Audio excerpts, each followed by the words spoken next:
You ask Tiger to solve. This deals with linear equations with one unknown. The final result is b equals -8/3. Let's solve it step by step. Simplify the expression. Multiply the fractions. Simplify the arithmetic. Group all constants on the right side of the equation. Subtract 4 from both sides.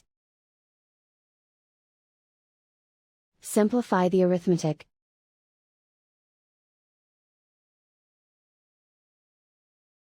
Isolate the b.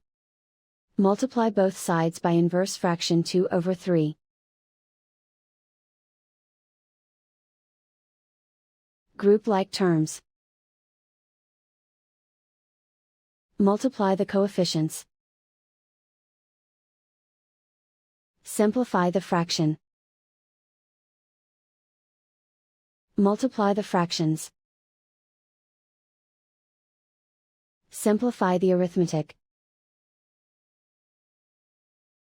And so the final result is b equals -8/3.